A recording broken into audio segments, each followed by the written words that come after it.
Clarencio movimentou a destra, indicando-nos o quadro sublime a desdobrar-se sob a nossa vista. Doce melodia que enorme conjunto de meninos acompanhava, cantando um hino delicado de exaltação do amor materno vibrava no ar. Aqui e ali, sob tufos de vegetação verde clara, muitas senhoras sustentavam lindas crianças nos braços. Este é o lar da bênção, meus amigos. E nessa hora muitas irmãs da terra chegam em visita a filhinhos desencarnados.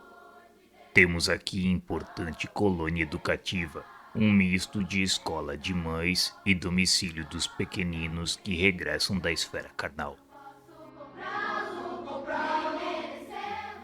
O ministro, porém, interrompeu-se de improviso.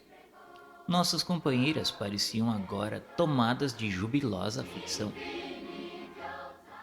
Vimos-las desgarrar de inopino, qual se fossem atraídas por forças irresistíveis, precipitando-se para os anjinhos que cantarolavam alegremente. Enquanto a que nos era menos conhecida enlaçava louro petis com infinito contentamento a expressar-se em lágrimas, Dona Antonina abraçou um pequeno de formoso semblante, gritando feliz. Era Marcos. Marcos estava ali. E a criança, colocando-se ao peito da mãe, chamava Mãezinha, Mãezinha. Clarencio fez sinal para as irmãs vigilantes que se responsabilizavam pelos entretenimentos no parque, como a solicitar-lhes proteção e carinho para as nossas associadas de excursão, e disse-nos em seguida: O pequeno Júlio não se encontra no grupo. Ainda sofre anormalidades que lhe não permitem o convívio com as crianças felizes. Acha-se no lar da irmã Blandina. Vamos até lá. Em poucos minutos chegávamos diante de pequenino castelo muito alto, em que se destacavam as ogivas azuis coroadas de trepadeiras em flor. Atravessamos extenso jardim embalsamado de aroma. Rosas opalinas, ignoradas na terra, de mistura com outras flores, desabrochavam profusamente. A irmã Blandina recebeu-nos sorridente, apresentando-nos uma senhora simpática que lhe fora a vozinha no mundo. Mariana, nossa nova amiga, cumprimentou-nos bondosa. E findas as saudações usuais, Clarencio tocou direto no assunto. Desejávamos avistar o pequeno Júlio que havia desencarnado por afogamento. Blandina, que em plena juvenilidade trazia nos olhos os característicos de sublime madureza de espírito, respondeu gentilmente: Sejam bem-vindos, meus irmãos. Vou acompanhá-los. E encaminhando-nos à iluminada peça ornamentada de róseos enfeites, onde o menino repousava num leito muito branco, explicou sem afetação: Nosso Júlio até hoje ainda não se refez completamente. Ainda grita sob pesadelos inquietantes, como se estivesse a sofrer sob as águas. Chama pelo pai constantemente, apesar de parecer mais receptivo ao nosso carinho. Insiste pela volta a casa, todos os dias. Acercamo-nos do berço largo em que descansava. O menino lançou-nos um olhar de atormentada desconfiança, mas, contido pela ternura da irmã que o assistia, permaneceu mudo e impassível. Querida irmã, ele ainda não se mostrou em condições de partilhar os estudos com os outros? Ainda não. Aliás, os nossos benfeitores, Augusto e Cornélio, que nos amparam frequentemente, são de parecer que ele não conseguirá adquirir aqui qualquer melhora real, antes da reencarnação que o aguarda. Ele traz a mente desorganizada por longa indisciplina. A irmã Blandina, bem-humorada, acrescentou que Júlio era um paciente difícil. Mas felizmente dispunhamos ali da cooperação da nossa devotada Mariana, que o adotou por filho espiritual, até que ele retornasse ao lar terrestre.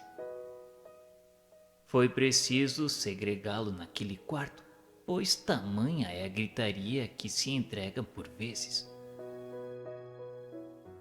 Mas ele não tem recebido o tratamento magnético aconselhável? Diariamente, recebe o auxílio necessário, Sr. Clarencio. Eu mesma sou enfermeira e passes e remédios não faltam. E a irmã conhece o caso em suas particularidades? Sim, eu conheço. Eulália tem vindo até nós, mas lastimo que a mãezinha do nosso doente não esteja em condições de ampará-lo. Creio que o concurso dela poderia dar-lhe novas forças.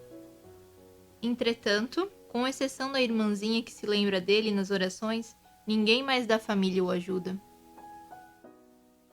Mãezinha, mãezinha, clamava o pequeno em voz rouca, erguendo-se e enlaçando Blandina pálido e inquieto. Blandina perguntou o que lhe incomodava. Dói-me a garganta, lamentou-se o rapazinho. A jovem benfeitora abraçou-o, osculando-lhe os cabelos e recomendou: não te aflijas. Como é que um moço de teu valor pode chorar assim por nada? Imagina, temos 3 médicos em casa. É impossível que a dor não fuja apressada. Logo após, sentou-se numa poltrona e solicitou a colaboração de Clarencio. O ministro cuidadoso pediu-lhe abrisse a boca, e surpreendidos notamos que a fenda glótica, principalmente na região das cartilagens aritinoides, apresentava extensa chaga. O orientador aplicou-lhe recursos magnéticos especiais, e em poucos instantes Júlio voltou à tranquilidade. O menino hesitante caminhou para o ministro, beijou-lhe a destra com respeitoso carinho e balbuciou muito obrigado. Blandina ia dizer algo, mas Júlio correu para o seu regaço choramingando, dizendo: mãezinha, eu tenho sono. A abnegada jovem acolheu com ternura, reconduzindo-o ao repouso. Quando tornou à sala, Clarencio informou que doara ao enfermo energias anestesiantes. Notara-o fatigado, resolvendo por isso induzi-lo ao descanso. E talvez porque nos percebesse o cérebro esfogueado de indagações quanto àquela minúscula garganta ferida depois da morte do corpo, o ministro explicou. Essa enfermidade é uma pena. Júlio envolveu-se em compromissos graves. Desentendendo-se com alguns laços afetivos do caminho no século passado, confiou-se à extrema revolta, aniquilando o veículo físico que lhe fora emprestado por valiosa bênção. Rendendo-se à paixão, sorveu grande quantidade de corrosivo. Salvo a tempo, sobreviveu à intoxicação, mas perdeu a voz em razão das úlceras que se lhe abriram na fenda glótica. Ainda aí, não se conformando com o auxílio dos colegas que o puseram fora de perigo, alimentou a ideia de suicídio sem recuar. E foi assim que, não obstante enfermo, burlou a vigilância dos companheiros que o guardavam e arrojou-se à funda corrente de um rio, nela encontrando o afogamento que o separou do envoltório carnal. Na vida espiritual sofreu muito, carregando consigo as moléstias que ele mesmo infligira à própria garganta e os pesadelos da asfixia, até que reencarnou junto das almas com as quais se mantém associado para a regeneração do pretérito. Infelizmente, porém, encontra dificuldades naturais para recuperar-se. Lutará muito antes de incorporar-se a novo patrimônio físico. Registrávamos aqueles apontamentos com dolorosa admiração. Uma criança doente é sempre um espetáculo comovedor. Não nos atrevíamos a manifestar nossos pensamentos de estranheza. Todavia, o prestimoso amigo, assinalando-nos de certo as dúvidas, acentuou. Há poucos instantes, meus irmãos, comentávamos a sublimidade da lei. Ninguém pode trair-lhe os princípios. A bondade divina nos assiste de múltiplas maneiras, amparando-nos o reajustamento. Mas em todos os lugares viveremos jungidos às consequências dos próprios atos, de vez que somos herdeiros de nossas próprias obras. O assunto constituía preciosa sugestão para interessantes estudos. Mas antes de enunciar qualquer pergunta, busquei aspirar a longos haustos as baforadas frescas de vento que carreavam para o recinto vagas sucessivas de agradável perfume.